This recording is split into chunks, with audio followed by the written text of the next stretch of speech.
xafladdeena si ay noogu noqoto mid hagaagsan ayaan waxaan ku daafuran doonaa aayadaha quraanka kariimka qowlka eebe waxaan inoogu daafuri doonaa mid ka mid ah ardayda wax ka barata macadka imaamul xarameyn kana mid ah ardayda maanta halkaan ku qalin jabinaysa nuur cali abikar isaga ayaan wada dhageysan doonaa aayadaha quraanka kariimka inta ay socdaan dhammaanna waxaan ku codsanaynaa inta halkaan joogto inay deganaanta ilaaliyaan si xafladdu noqoto mid hagaagsan أعوذ بالله من الشيطان الرجيم وسارعوا إلى مغفرة من ربكم وجنة عرضها السماوات والأرض أعدت للمتقين الذين ينفقون في السراء والضراء والكاظمين الغيظ والعافين عن الناس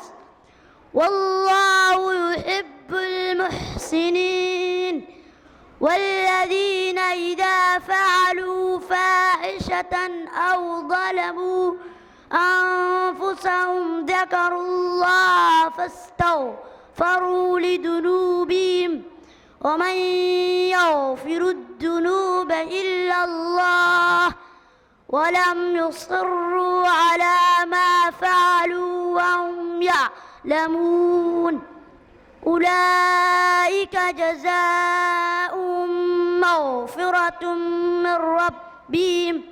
وجنات تجري من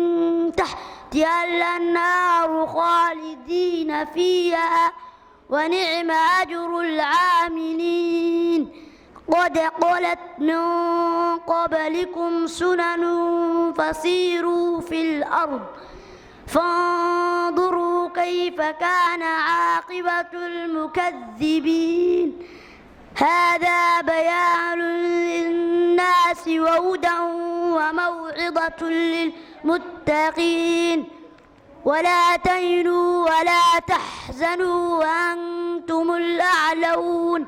إن كنتم مؤمنين صدق الله العظيم.